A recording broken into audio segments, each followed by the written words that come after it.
How scary are the Seahawks right now in the NFC? Well, I'm not going to say that they're super scary. I mean, they're on a nice little run. They got a nice little formula. They're running the football. They're playing really good defense. Bobby Wagner is playing at an all-pro level, and they got a quarterback that, if all else fails, he can kind of break the defense down and make some plays. But let's not go overboard saying that they're the Super Bowl favorite, but they do have a nice formula, very similar to the Cowboys. Cowboys are running the football, playing really, really good defense.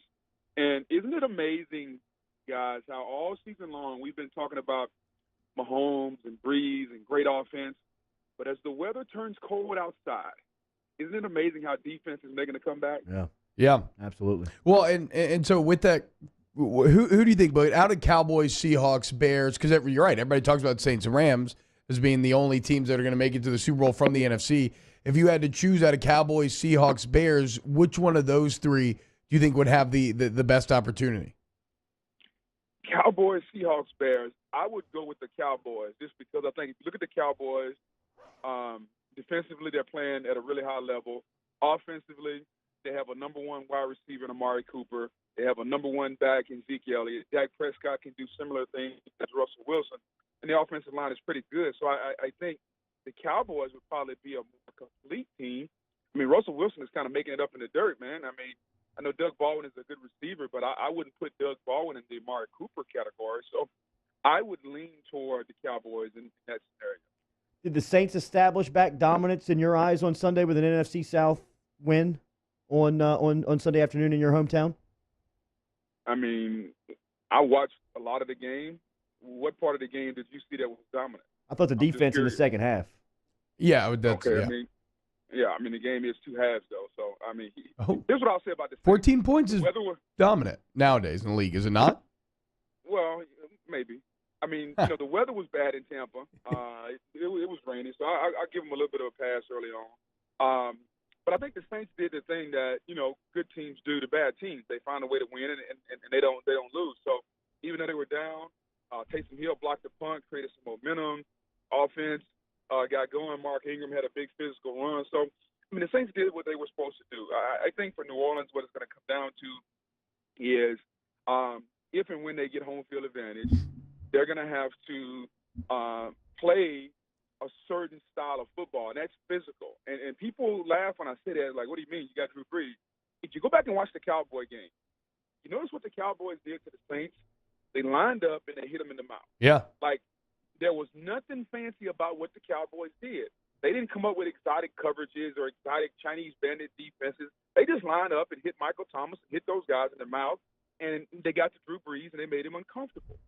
That's something that not only could the Bears do, not only could the Cowboys do, the Rams could do.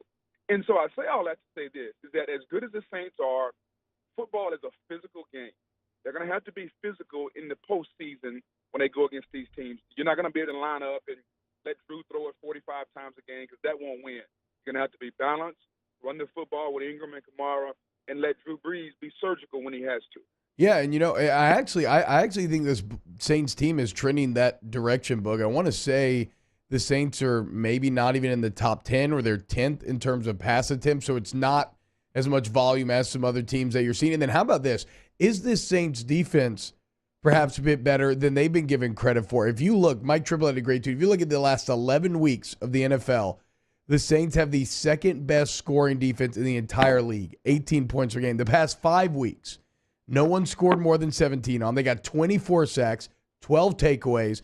Is this Saints defense maybe being ignored because of how historically bad they are and how badly they started this season? Well, I'm not going to say they're being ignored. I mean, I think you are what you put on tape. And some of the guys that are playing right now put some bad stuff on tape. Now, have they gotten better? Sure. Eli Apple, I still think he's a liability. I'm not sure you want to put him in one-on-one coverage against Amari Cooper. I know I wouldn't. I'm not sure. I'm not sure you want to put Eli Apple one-on-one against Brandon Cooks.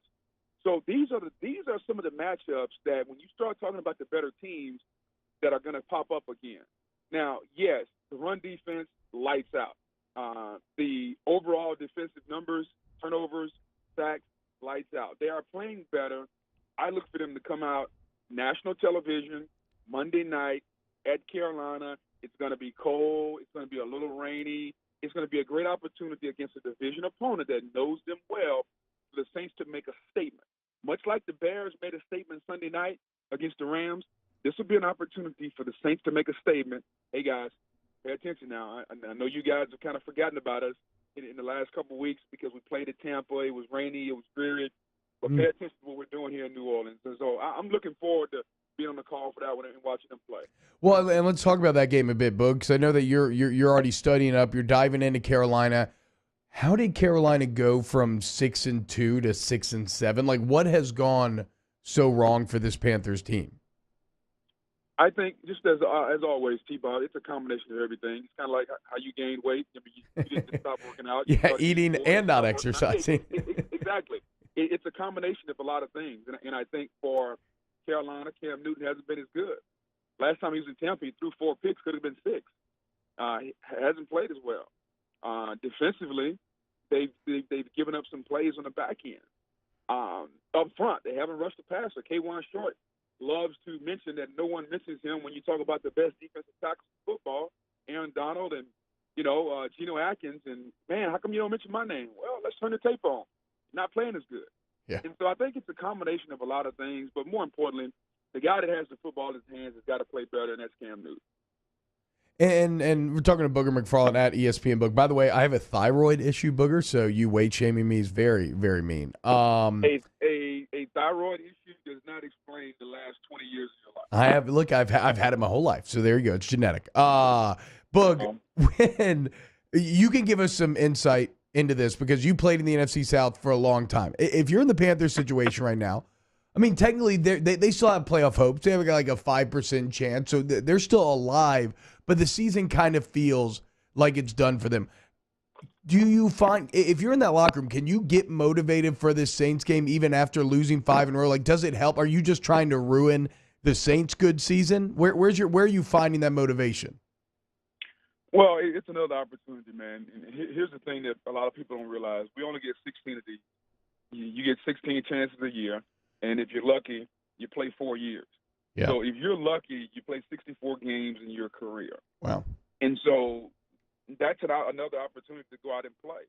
I'm just giving you the average number. Like, the average career is about 4 years. So there's no such thing as getting up to play. People talk about meaningless games and getting guys ready to play. Man, the opportunities are far and few in between when you think about the number of opportunities relative to how long you actually play. So I say all that to say this, man, guys are going to be ready to play. It's an opportunity to compete. When that red eye in the sky is on, that means everybody's watching. So when people are fighting for jobs, you talk about building resumes, that's what this game is. And so I think that Carolina's going to be ready to play. It's national television. The one thing that we all have, Jordy has it, T-Bob, you have it, everybody listening out there, we got pride. Men have a lot of pride. And men do not want to look bad in front of everyone else. And so it's not going to be hard to get Carolina to come out and play hard, especially against a team that they know so well in the New Orleans Saints. I love the uniformed weekly tweets aimed at your former coach, John Gruden. Just wondering what he's doing this week. It was about the Cooper and Mack trade. They fire Reggie McKenzie. I know McKenzie and Gruden are very close. What's going on in Oakland from your point of view? Even though they did win last time out. Nothing. I mean, when you give a coach 10 years and $100 million, you're basically saying, hey, this is your team. What do you want to do? Do you want a new secretary? Do you want a new groundskeeper? Do you want a new GM? Do you want a new parking spot? Like, when I pay you 10 years and $100 million and you never play, your coach, everything in the building you control. And so Reggie McKenzie was like John Coffey on the Green Mile. He was dead man walking. We all knew it. It was just a matter of time. John Gruden has control. And, Al Davis passed away, and I think John felt like there was unfinished business. And Mark Davis, the son, basically agreed and said, okay, we're going to bring you back. We're going to bring you out of the Monday night booth, and we're going to put you in the Raider organization, and it's your show. And, John is trying to resurrect what he knows. And he's trading away good players. He thinks he's got a formula. He's going to get a GM that's a yes man to come in there and basically say, whatever you want, John, yes, and I'll do it. And they're going to move to Vegas in 2 years. And at that point, I think John is going to have to be judged and judged very harshly. Him and Derek Carr don't get along very well. they're winning a couple games. They'll probably wind up with 4 or 5 wins maybe. They're going to be picking in their top 3 of the draft. But I don't know overall if you ask a lot of decision makers around the league behind closed doors if you have any confidence in what Oakland is doing right now, because they look like a team ran by a guy who is basically a guy with an ego. He's going to try to do it his way, and usually those situations don't turn out well. Yeah, speaking of dead men walking, like Carr can't be long for this world. Gruden's going to find a way out of that, I would imagine. I mean, he's outlasted. Really, it seems like everybody's. Yeah, how about Gruden there saying, though, that he had nothing to do with the Reggie McKenzie fire and be like, yeah, I was as shocked as anybody else. Like, come on, John. Yeah, Nobody. I mean, look, like it's amazing how, you want us to, feel like you're peeing on our leg, and then you're going to tell us it's raining. That's the thing that Gruden is trying to get us to believe. Hey, man, it's raining outside. No, John, that's just you, buddy. That is just you. AFC picture real quick. Kansas City takes care of Baltimore last weekend in a really good football game. Tomorrow night they've got San Diego, or they got Los Angeles, the Chargers, at Arrowhead again. What are you making of what's going on that side of the bracket? I think the Chargers are as complete of a football team as we're going to see in the National Football League. Ooh. They got a really good defense with Ingram, Bosa, how they play.